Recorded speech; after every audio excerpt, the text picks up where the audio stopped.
A new church has quietly opened here in Washington, just 3 blocks from the nation's capital. The Defense Secretary Pete Hegseth attended the first service. The church is part of the Communion of Reformed Evangelical Churches, and its aim is global Christian domination under a strict interpretation of the Bible. In this situation with special report, my colleague Pamela Brown went to Moscow, Idaho, to meet the controversial pastor behind it. That looks a lot like Pastor Wilson. That is Pastor Wilson. So strict. Wow. So we don't use the word domination. They're using the word domination. Yeah. I mean dominion. Yeah. Christian dominion. Yeah. There was a whole lot wrong with that whole thing.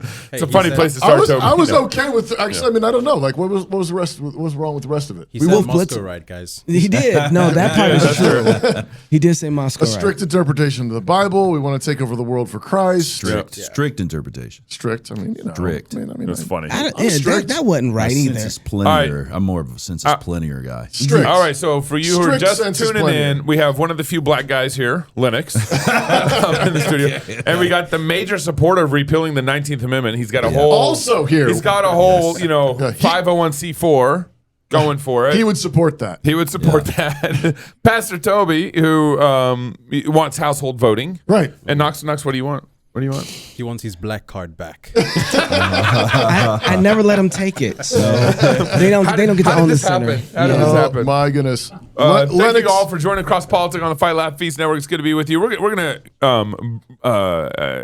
go over the CNN. It's not a debacle. I mean, they actually I think cut it fairly, but it was funny. Like some of the cuts were kind of rough and like obvious. Think so. I thought it was just fair. But some of the cuts were just like, I don't know. To me, it wasn't very smooth. Where they just like, you could tell it was a cut right there, kind of thing. But I'm not. Okay, Gabe. Gabe's an editor extraordinaire. 100%. Yeah, no, it's really bothering me though. So, but let me give a real introduction to our guest because that was pretty rough. Lennox Kalifungwa serves as digital engagement officer at New St. Andrews College in Moscow, Idaho, originally from Lusaka, Zambia. His background spans communications, journalism, cultural apologetics, classical Christian education, advocacy. Husband to Simbi and father of 3. Still just 3? Still just 3. Okay, Keep all right. praying for me, guys. Oh, okay. I'm just checking. I mean, these bios, they get written, and I just, I'm not saying anything. You're good. I just got 4, so, Lennox is passionate about building Christ-centered culture rooted in truth, beauty, and goodness, advancing Christian liberal arts education to shape future generations. You're also the host of New St. Andrews podcast. Remind me. 2 podcasts of Flames and Crowns and Kings and Statesmen. Okay, great. And you can find those on YouTube. They're so stately. Yeah, Kings. And of course, Pastor Jared Longshore, Associate Pastor at Christ Church in Moscow, Idaho, Dean and Fellow of Theology at New St. Andrews College. He's been in pastoral ministry since 2007, MDiv and PhD from Southern Seminary. Don't hold that against him. Author of Wisdom for Kings and Queens, Strong and Courageous, I love my alma mater book. and The Case for the Christian Family. Jared and his wife, Heather, are blessed with 7 kids, and he's getting geared up for a new school year. Yes. Logos School, New St. Andrews College. Greyfriars. You're cranking. Yeah, Greyfriars Hall, MDiv, kicking off here. Yep. Cool. Busy time. Great to have you guys, and thanks to both of you for being on CNN. I know. And I mean, I don't know where to start. So far. So Pamela Brown. I almost said Anderson. That's a different That's Pamela. a different Pamela. Yeah. Pamela Brown came in and interviewed Pastor Wilson and you guys for hours. Yeah. Not just what you obviously saw online. And a family from the church, the Prince family. The Prince family. And she's got her own show on CNN, plus the interview that she did was cut up, put on social media and online YouTube. But also, I think it ran on Anderson Cooper. They ran it on Anderson Cooper's and Wolf Blitzer's show also. She's Wolf's assistant. Yeah. She's Wolf's Situation assistant. Room. That's her show. Okay. And so basically she came in to interview Pastor Wilson in our community about kind of Christian nationalism and kind of the splash that our church community has been making nationally. And then in addition to that, the DC plant has also got CNN's attention on what we're doing. What did they say? They quietly planted the DC plant or something and everything. So that's the gist of what's happened. Well, if throughout the course of the interview, obviously a lot of the controversial stuff which used to not be controversial, which used to be very American, kind of Americana old way, like the 19th Amendment wasn't there before kind of thing, came up and caused a lot of conversations, a lot of controversy on social media around this. Now, I'm just going to start here with you, Lennox. Lennox was actually interviewed. You were interviewed for probably, what, like an hour and a half? Yeah, well, it was probably close to like 40, 45 minutes. So, Okay. yeah. And then the only clip Yeah. that made it from you in the interview was, are there other black people in the community? Yeah. You know, here's the interesting backstory. So when I showed up for the interview, I was waiting actually with Toby and Jared. And we Okay. were kind of waiting for her to show up. And when she did, like, they looked like they were really pressed for time. So they were keen to do one interview, which I think is how Jared and Toby ended up going on together. Right. Okay. Yeah, we were scheduled originally to Yeah. be back to back Okay. to back Yeah. kind of Yep. things, but Right. they were like, "Do you mind if we do the both of you together?" And we're Right. like, whatever. You know, it worked out. Yeah, Okay. I don't think I would have made the cut, but when they looked over and they saw this guy with just incredible melanin proficiency, they're thinking to themselves, "Oh wow, okay, A we gotta unicorn get in that guy." Moscow. That's what it is, you know. Maybe they had to like fulfill some DEI quota for their cover. I don't know, you know. But that's essentially what ended up happening, and it was, about a 45-minute interview. Okay. Did you go first before Toby and Jared? No, after. No, I went right after them. Okay. Yeah. You got to admit though, if you take what they believe about Moscow true, it's got to be really interesting to see a black guy here, Oh, for sure. right? Like Yeah. this is a Especially guy you've been in From hiding, bro. Zambia. right? Yeah. So you got an African guy who moved here from Zambia to be with this dude who thinks that Supposedly slavery, a racist? right? Exactly. You got to figure that He one would out. like to enslave all Zambia. Right. Exactly. And you got to figure out like, what they really wanted to ask you was like, why are you here? Right. Like, what's really going on? What was the bulk of the interview about with you? Yeah, good question. We did touch on some of that, just some of my background. I spoke quite extensively on the influence of Christianity on Western civilization in comparison with other countries. Yeah. Just to kind of illustrate, like, hey, this Christian nationalism thing is actually good for the world. Right. So a lot That of was- substantive conversations. Yeah, it was. And then they aired the black thing. And they aired the black thing. That was interesting that you mentioned that because the guy who's the guy on the internet that's I think he's a leftist, atheist, Okay. and has like 1 million people that watch his stuff. Oh yeah, the guy who did the reaction video to the Yeah. I forget his name now. Asmon Gold something. Like Yes, that. yes.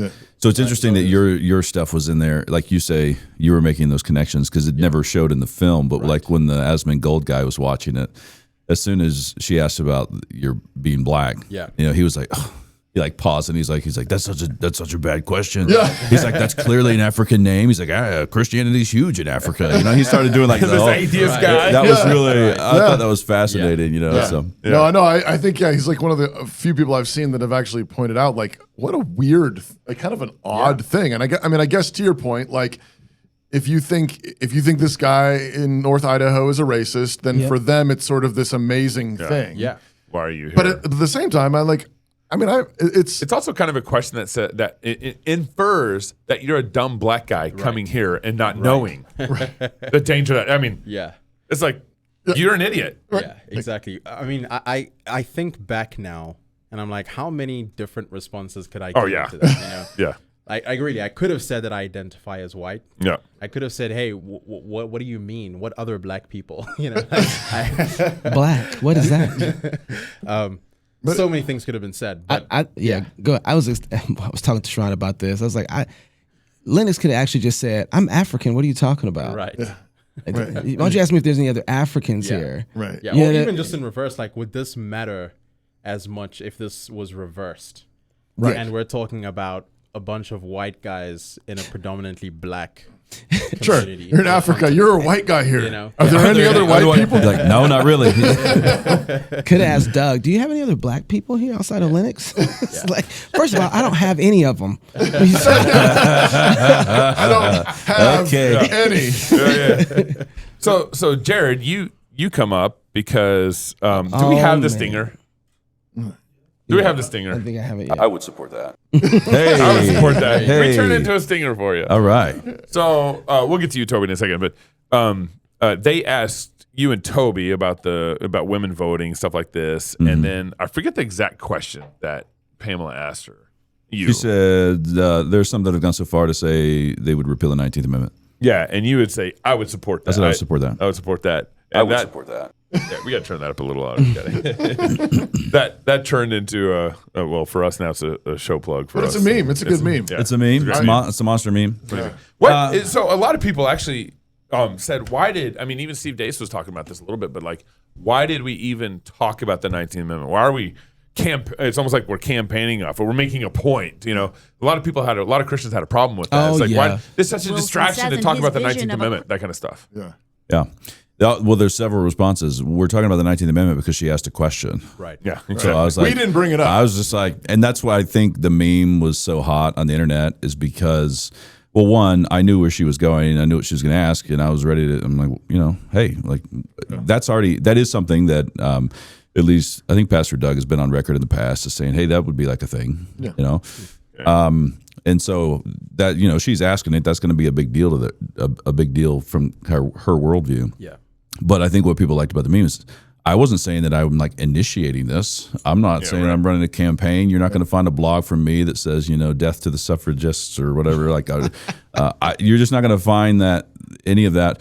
But if it's on the table, and hey, I would support that. Yeah. And there's so many layers we could talk about. This is stuff that comes up in like NSA classrooms. It's super fun, like to watch everybody talk about it. Let's talk about the history of the movement and when it started. And you got a lot of people that have already talked about practically what's going on with it, what good has come of it, what difficulties have come of it.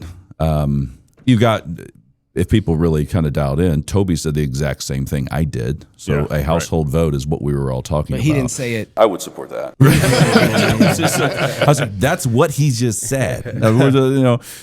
There's layers. They cut out the part right where I think she asked, do your wives vote? We're like, yeah, of course they do. And then so there was that whole piece, and then it was like, well, and I clarified that it's not a matter of like women voting and men voting. You understand? We believe in a household vote, which means women would vote if they were the head of their household. Right. So you have the household as a political entity, this covenant entity. Now, I'm not upset that they cut that out of they cut that part out. They have a certain show to produce, but that's the kind of that's the kind of material that is in there. So, and that it becomes such a hot issue is really enlightening to how Americans think. So one of the things I've seen is if you believe this and you've joined a cult. Okay, so let's run the reductio on it. That means women's suffrage is a cardinal tenet of the faith. So whatever your faith is, If you're saying this is a cult, whatever your identity, faith is, a cardinal tenet of the faith is the 19th Amendment. And for 150 years, apparently our whole nation was a cult. a cult, Right. So I'm like, so it's actually enlightening to see who cares about it the most. Like, we don't really care. I was like, that's why, again, this is why the meme works. You asked, we answered, and this would be something that we think would be good over time. Like, you're going to see as people recover what the household is, as they recover what the covenant is, as we get away from this kind of singularity. I was just reading in kind of preparation for some of our NSA work about Pelagianism. So you could call this like political Pelagianism. Pelagius, back in Augustine's day, they were having fights over the nature of original sin. Pelagius was deemed a heretic and outside by a church council. But the idea is, from Pelagius, is that whatever Adam did back then, he didn't represent me such that I inherited guilt and corruption when he fell at the tree. That didn't happen. I, the autonomous self, will be represented afresh. I, the autonomous self, will be back in the position of Adam. But he is not my head, and he is not my representative, such that his failure at the tree comes to me. Now, how important is that to the Christian faith or salvation? It's hugely important, because what we're telling people when we do evangelism is not, hey, you should do a better, like if you get yourself right, you'll be good. No, we're saying there is another man named Jesus who the offer is, have him be your representative. Call upon him, and he will represent you. His righteousness will be your righteousness. You will go to heaven because of what he has done. But it's the fundamental thing about the gospel that we preach is representation of Christ, which is the thing that the Americans adamantly reject. And I just simply put it in political language when asked the question. I would support that. There you go. So everyone setting their hair on fire is funny, okay, and I'm not setting my hair on fire. I just think it was all really fun. Yeah. But I would like to come with gospel there and say, hey, you know what's really bothering you? Yeah, what's behind that? What's really bothering you that's is good. that you don't want to be represented, right? And that's not just women. That's like everybody rejects that. We don't have that as a category in our thinking about the nature of reality itself, the nature of creation, the nature of salvation. And for that reason, we're in big trouble when it comes to Christian gospel. So I would want to point everybody back there. Consider who Pelagius was. Consider what it means to actually be represented by Adam and then represented by Christ, and understand that the world's made this way. That's why the whole voting mechanism, it reinstills in people the nature of the world. That's right. All law is a teaching mechanism. That's right. Okay, and so we have good laws and bad laws and okay laws and mid laws, and I would support that as saying, there could be a better law on the books. It's not a matter of sin and righteousness in my category. And again, it's not a matter of women not being able to vote, because they would in what we were proposing, which would be a household vote. So there'd be certain times in which the woman would be the head of her household and then vote. Right. But that was all about representation, right, all the way to the bottom. I'm sorry, Pastor, go ahead. No, I'm just going to jump in here and we still have that. So the irony, of course, is that there's all kinds of things that women can't vote for that are still women are still not allowed to vote for any bill in Congress. AOC can't vote? No, female citizens can't vote for any of those bills in Congress. Yeah. Only elected representatives and senators Right. can vote. Yeah. And so, but I don't, as far as I know, Because they represent. because they're represented. Yeah. Okay. So unless you're talking about a pure democracy, Yeah. where every last thing is voted on by all the people, Yeah. there are a bunch of things that what you do is you elect a representative, and that representative then votes for you. And I'm pretty sure And it can't be your husband, though. Right. That's the problem. Well, that's the thing. Where That's the thing. friction's at. So it's so it's apparently totally fine. I posited in my blog post response to all this is I mean, if I had a moment, I could ask Mrs. Brown, ma'am, the fact that you don't get to vote on any bills in Congress, is that an assault on your dignity as a woman? Yeah. And I presume that she would say no. Yeah. Of course not. I would say, why not? And she says, well, because I have a representative. I voted for. I said, so when you get married, That's our system. So when you get married, though, what you're saying is, I'm choosing this man to be my representative. Yeah. That's a really good point, Toby, because right. that's a way to actually help and kind of teach and say and pull on something that they do. I mean, even a secularist in America, I think if you find a liberal secularist or whatever, they would say, yeah, I'm okay with that representation in the political realm. Right. And so then you go, okay, now why are you okay with it? Right. Now you could still have some whole social contract theory underneath of that.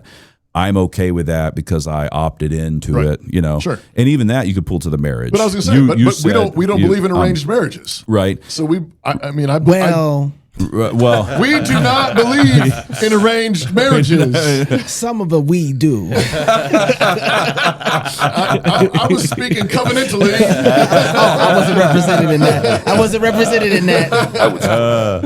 But that would be a great just to start helping people to think that through, right? And we do this even at the state level. And I don't get to vote on any measures at city council.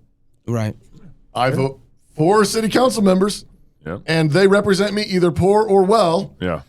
State Senate, state house. Well, that changes the question too, though, doesn't it? Do you think there should be any female representatives then? Sure. Well, that's another question. That's another question. But I'm just saying, at the very least, to Jared's point, representation is a key piece, and I think we still have representation, which means we don't have pure democratic suffrage. Which pushes it back to marriage. I mean, we are dealing with obviously no-fault divorce and Obergefell and the nature of that union, the head-body reality that's present. And again, that's a foreign language to those who are in the secular world. But this is not like the Reformed and Evangelical Church out in Moscow. This is called Christianity from the beginning till now. Right. This is what marriage is. The Apostle Paul. Marriage has this representative character. It's one body. It's united. You mentioned I like your political Pelagianism. I'm going to use that. Yeah, I wrote that down. But I was thinking this is kind of the idea that women have to have the vote because there might be differences of opinion. There might be disagreement, which was the follow-up question that Mrs. Brown asked me. But that's like an electoral prenup. it's like, why do you sign a prenuptial agreement? It's because you kind of think this is probably not going to work out. And so that's what this is. Like, this is the equivalent of electoral prenup. You're probably not going to agree. You're probably not going to have the same opinion. So both of you better vote. But that's why I think, well, I don't think that's the best setup. I think that's teaching, like, in the same way that I wouldn't encourage people to sign prenuptial agreements. Like, you're leaning in a direction of, like, assuming this is not going to work out. And I think that's one of that's teaching people the wrong thing, as you said before, like having that immediate distrust. All this, right. Like, and so I think so. What we're saying is, we think our assumption ought to be the unity of the family unit, that they're head and body, that they're like Christ in the church. And so that doesn't mean it's always healthy, doesn't mean it's always functional. There are very dysfunctional marriages. We understand that, but I know that there's, like, my city council representatives, they don't represent me very well. Yeah. So what do you do about that? Well, you have to keep talking to them. You go to the city council meeting and start voting when they vote. I demand to have a vote. Yeah. Well, that's kind of where we are. So then, okay, I want to get to one of the things you said was kind of hilarious when she said, well, what happens when your wife wants to vote different than you? Yeah. And you said, well, that'd be a good conversation. Yeah. And they just cut it. What else did you say after that? Did you say anything else? I actually don't remember what I said after that. I think she might have gone right into the 19th Amendment pretty quickly after that. But you know, I think because let me set this up a little more, because I saw a lot of my friends on Facebook and a lot of my evangelical friends, they went furious. And a lot of the women who, some of them are not married anymore, shocker. And then, some of them are married, but they were concerned about that ability to be different than their husband in selecting the president or whoever elected official and having their right to say so. And that being gone is like, how could you remove that kind of freedom from someone? So what happens if you do kind of have that going on in your house? Well, that's the thing is I really did mean that, like, I want to have the kind of unity with my wife. That's right. That where we would actually discuss it. So if she felt really, really strongly about something, and then by the way, I think Pastor Doug mentioned this in his follow-up post, but we do household voting in our churches, and so we're trying to practice this and work this out in our churches. And we only our congregations vote for elders and deacons, vote for officers, but those votes are cast by household, which includes single women households, widowed houses, and so on. So women do vote, but we vote as households. But the principle is not simply, we don't think it's just like mostly men should vote. It's actually an opportunity to practice true representation, which means that what we want our people doing, and especially when you have men as male heads of households, but the same thing would apply for, a woman who has minor children at home. Like, she ought to go home and we want to have discussions with our people. When Joshua, at the end of Joshua, the famous Christian calendar verse, when he says, "As for me and my household, we serve the Lord." We're going to serve the Lord. Yeah. You got to, he's near the end of his life. He's about 110 years old. That's multi-generation. So it's not like him and 3 kids. Like, when he says that, he's the head of a clan. Yeah. Okay? 200. There are like hundreds maybe thousands of people at this point. And he says, "As for me and my household, we will serve the Lord." And because Joshua is a godly man, godly dude, we know that he is speaking the truth. And behind him are hundreds of his descendants who are standing firm behind him and saying, "You tell him, Dad. Yeah. You tell him, Grandpa. You tell him, Great Grandpa." Yeah. And if Joshua had been going senile and he said, "As for me and my house, we're thinking about Baal." Yeah. He would have gotten ripped up. Hundreds of people would have stormed the stage, pulled him off, and said, "Grandpa's gone crazy." That's and the next up in line would have represented them accurately. So true representation is true representation. It's not just I'm male, so I get to decide. It's not just I'm the boss, so they have to do whatever I say. True representation is you're actually aware of what your people think. Yeah. You're drawing that out of them. Now, you're leading, you're initiating, and so on. And yes, are there ever occasions where you say, "Okay, I know that we're not quite all on the same page yet, but this is the direction we're going to go, and we're going to keep working on this"? Of course, you do have to do that sometimes, but that's not your favorite thing. Yeah. And what you're wanting to do is have a kind of unity in your home, so that when you stand up and you say, "As for me and my house, this is what we believe. This is what we're going to do." Whether it's what sports you're going to be involved with your kids, or the movies you watch. What you're voting for as a household in the church, or what you're voting for in the public square, You do it, and your people are standing behind you saying, "That's our guy. Yeah. That's our representative. He knows our mind, and he speaks for us." That's godly representation, and that's what I meant by that. We'd have a good discussion. Yeah. This seems like to me, watching the fallout from it, that it looks like to me that a lot of they intended whatever they did with the 19th Amendment. I'd love to come take your class. You talk about this already in NSA? Have you talked about it in class? Yeah. Oh yeah. Okay, so. I would support that. Thanks, Gabe. It seems to me the plan to split the family has really worked. Like, they don't plan on you actually being able to have a talk and to have the center of your family, because if they did, we would have 2-1 every time for voting, right? But a lot of the women that I'm seeing that are Christians, they're intending in one way to split from their husbands. So they got our houses split, and the intent, Which, by the way, means you're just canceling out your vote. Right? Yeah. Exactly. You're canceling out your vote, and your house is more fractured than you thought. Oh yeah. Like, it's way more fractured than you thought. But they're intended that our families to be split. Oh yeah. Oh, of course. Right. Of course. I mean, we're like we're 100 years downstream, fellas. I mean, this is like this happened a very, very, very long time ago. This is like 1920 when so Elizabeth Cady Stanton, who was a part of the first wave of feminism during the women's suffrage movement, has written out, I almost have her verbatim. Let's see, the Christian religion depends upon the woman's deception and the man's fall. But if we can construct a more rational religion, or no, if we can adopt a Darwinian theory, that there's been a progress of the human race from monkeys, we can construct a more rational religion. We will exonerate the snake, emancipate the woman, and construct a more rational religion. That's Elizabeth Cady Stanton, who has a statue in Statuary Hall on Capitol Hill, in the Capitol. We just were there. Wow. I So I took my daughter. I took my 13-year-old daughter when we went and do the first DC trip, and we did the customary. Look at the Capitol building tour. They're all in their red jackets. You put in the earbuds. There's people walking everywhere, and you're looking at all the different statues. And of course, at least on our visit, of all of the statues, there's 2 from every state in Statuary Hall. Okay, 2 from every state. It's representation, that kind of thing, right? Representation. And they got to Rosa Parks, and they have a Rosa Parks, and you'll notice Rosa Parks here doesn't have a state because she represents us all. Yeah, right. And you're like, oh, okay. All right. Okay. And then she's like, perfect resemblance for the civil rights movement. She's pointing around to different statues, and she goes, Amelia Earhart's over here. You see Amelia Earhart? Yeah. And so she says, what's interesting, I find that she's the only lady statue in all of Statuary Hall depicted wearing pants. Oh, God. And you're like, oh. My daughter's like, oh. Right. And, I have to come. We'll get through this. Let's just get through it. So at any rate, that's Elizabeth Cady Stanton back there, first wave of feminism. But I mean, we're talking about the 1960 civil rights legislation. We're talking about no-fault divorce. We're talking about the increase that we went from illegitimate children born out of wedlock.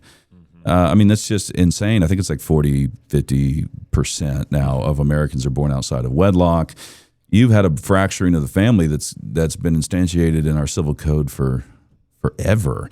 And so, yes, it's kind of fun because if you go to the voting thing, it lights up and everybody can step back and go, yeah, this is actually what we. Yeah. There's a fracturing. People do not view themselves as anything other than an individual. They just don't. And so you're not going to get men treating women well with that kind of framework until they understand they actually have duties and responsibilities. And you're not going to get free women in that framework either. That's right. You're not going to get free women. There's a total misconception of what freedom actually is in that atomized system, right? And then the only thing they know to say as soon as you recover any sense of headship and representation is, oh, so I'm supposed to be a doormat. Right. Exactly. Which Handmaid's Tale. Which I really did like. I think this lady that interviewed us, it was such a cordial exchange and all of that. Yeah. And they've made a lot on the internet about faces and whatnot. But it was really good. It was a good conversation. But one of the things she did, like when Doug says, women are the kind of people that humans come from. Yeah. Which everyone in all of our precepts are like, it's amazing, the glory, the wonder, human soul, never going to die. And of course, the immediate was like, are you saying they're just a vessel? Like they just produce people? Yeah. So when we are talking about this representation, it is beautiful, glorious. There's so many images we could talk about in the way that this works. So many opportunities. But there you go. Yeah, we're way downstream. So, Toby, I want you to read these couple ads, but I don't know if this is this is not going to change the conversation, but I think one of the fundamental issues we need to talk about after these ads. So I'll bring it up. You're not going to tell us No, what the fundamental issue is? Our audience needs to listen to these ads. Okay. Are you or your family headed to Moscow for a visit? You always should be.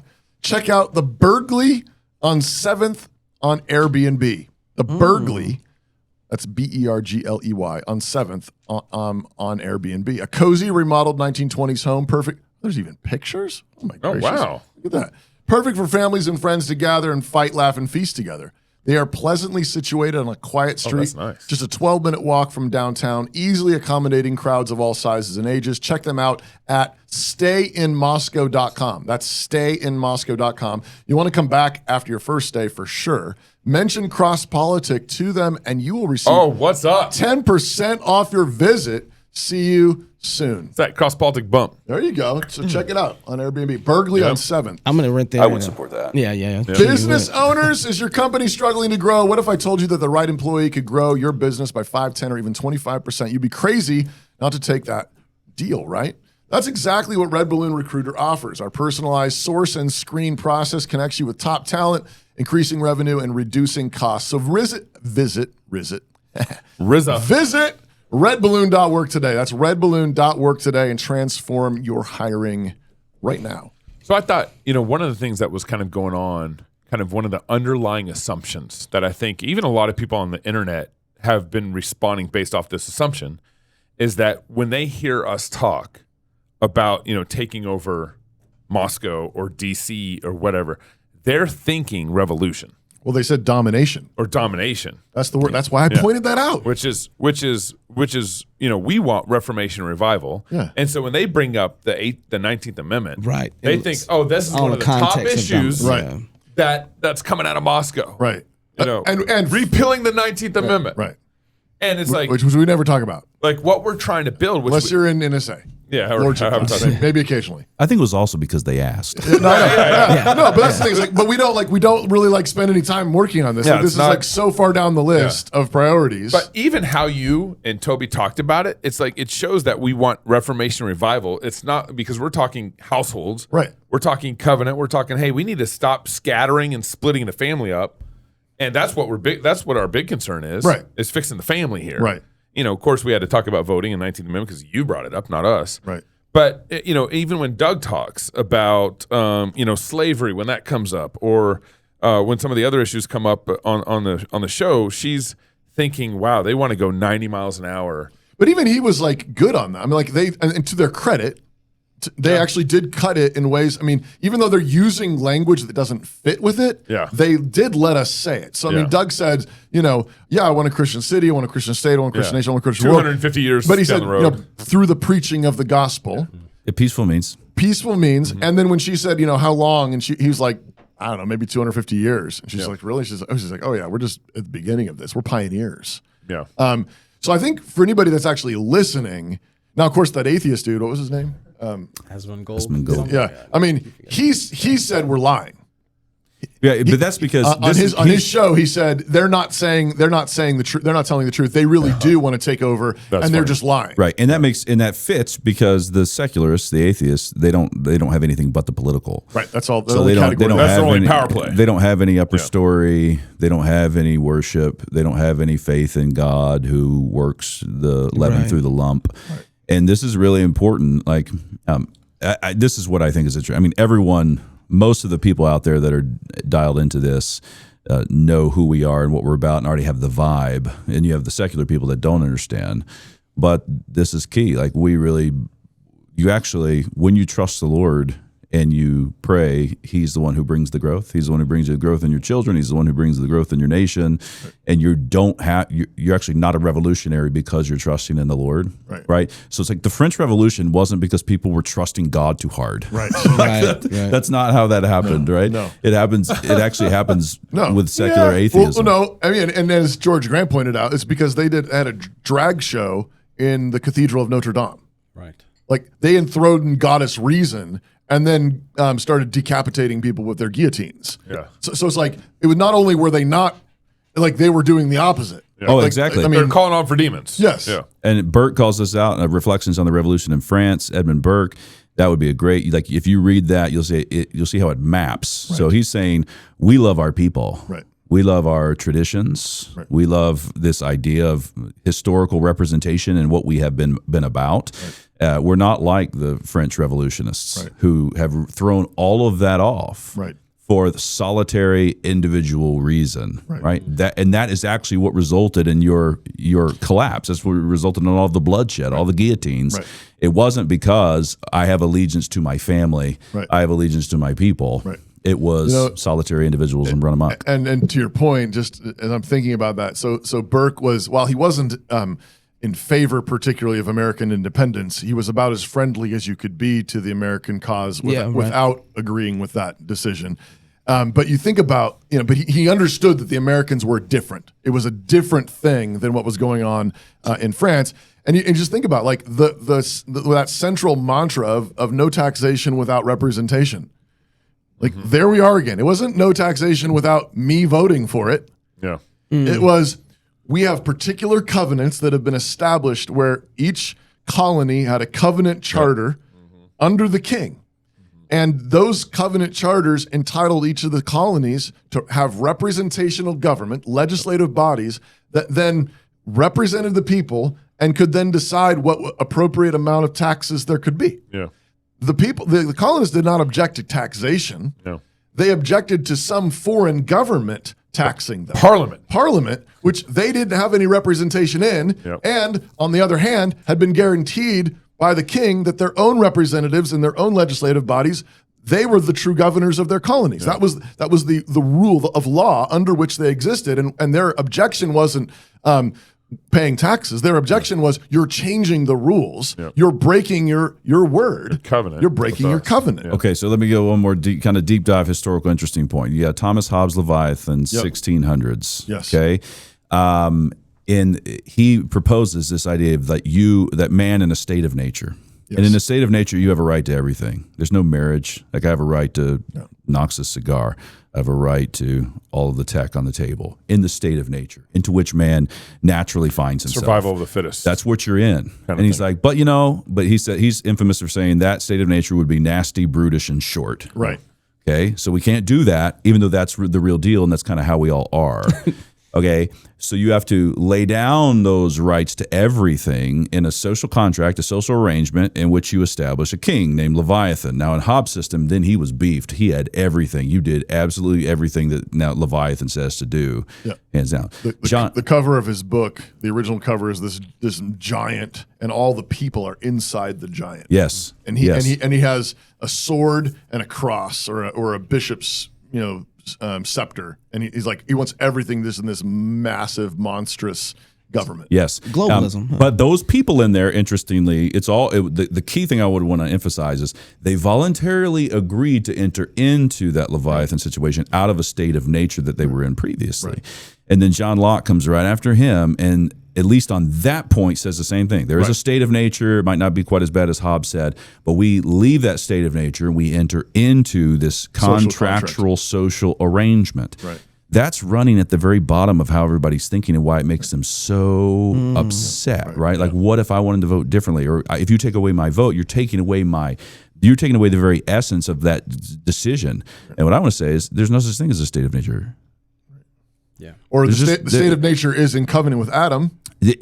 Well, that's exactly. It's not a state of nature. Right. It's like you came into the world with pre-voluntary covenantal relations. Right. You did not choose your dad. You did not choose your mom. You did not choose to be a citizen of the nation, most likely. Right. You just came in and then you were. Right. And at least in the Paedo-Baptist structure of ecclesiology, there you are. Right. Pre-voluntary, genuine social bonds, like actual realities. Ready for you, waiting for you. You did not voluntarily choose your last name. Right. It was just there. Yeah. And that's the way that God made the world. Now you have a first name and you are an individual, and there's all sorts of goodness there that we should lean into. I'm all for it, but you don't have to choose between, like, the first name is not freedom and the last name slavery, right? It's right.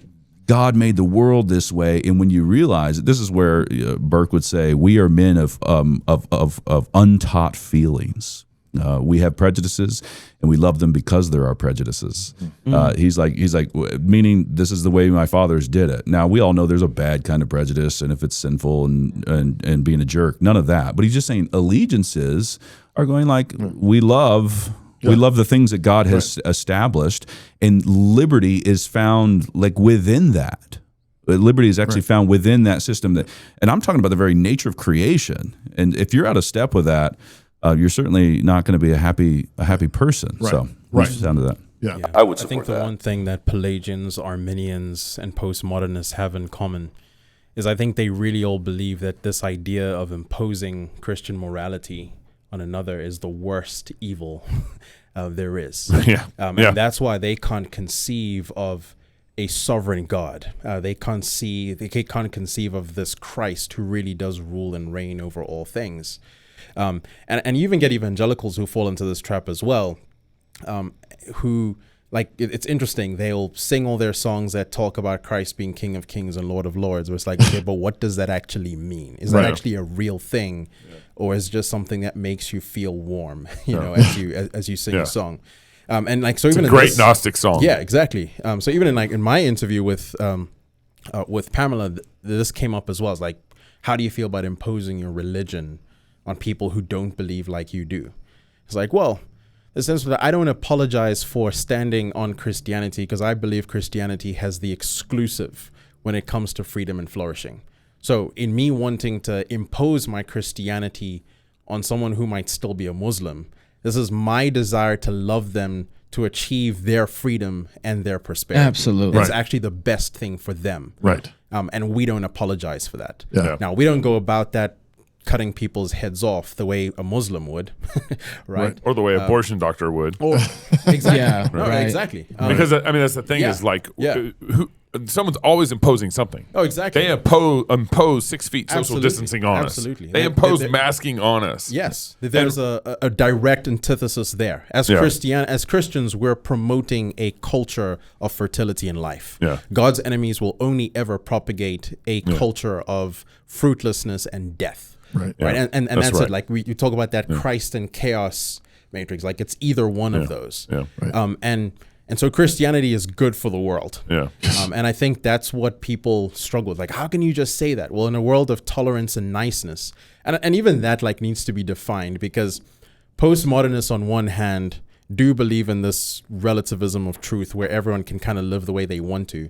Sort but of. in reality, I think that's just groundwork for whatever ideological hegemony exists to push whatever propaganda. Well, they it's want to groundwork push. for good slaves. Exactly. That's what it is. Groundwork for good slaves. The reason why the gospel, I think, when we talk about, as they would frame it, imposing morality, imposing Christian morality on them, it's because there's two things happening. One is it's going to convict them of their sin in real ways. Right. Like they don't like that. So when you start talking about objective truth with secularists, they shriek at that. They don't like it. They start coming up with all. And so it's very, the moral Christian faith hanging over society is a convicting, umbrella or whatever you want to illustrate it with.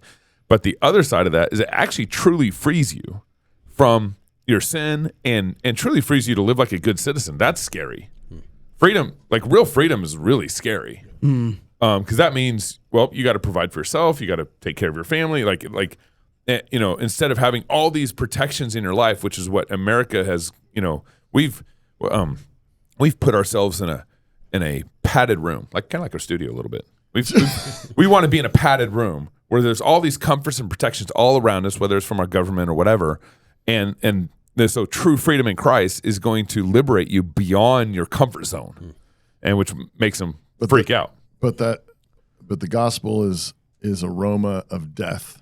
That's right. Those who are perishing. That's It's the aroma of life to those who are being saved. Right. And so, That's right. And so I think that's why there's such a reaction to it is like, your morality smells like death to them. Yeah. And that's in the sense that it's true.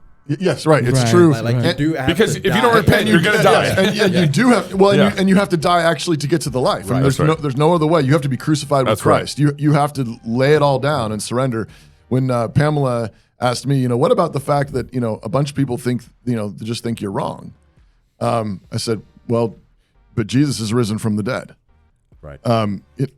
That's, That's not wrong. That's true. Everyone else, they can think it's wrong, but Jesus really is risen from the dead. Yeah. And there really is coming a day in which everyone's going to stand before him. Yeah. And so, people can think it's wrong. Yeah. But he really is risen. That's right. Yeah, the truth is not subservient to our foolish opinions. Right. Man, I'm so Clip that. grateful. So grateful for you guys. Yeah. Couldn't have better people represent you out there. Good work, you guys. I mean it. 100%. Absolutely. Appreciate you guys. If you're single, get married. If you're married, have you some kids. And if you have kids, go baptize them. Until tomorrow, love God with all your heart, soul, mind, and strength. Love your neighbor as yourself. Go fight, laugh, and feast. This is CrossPolitic.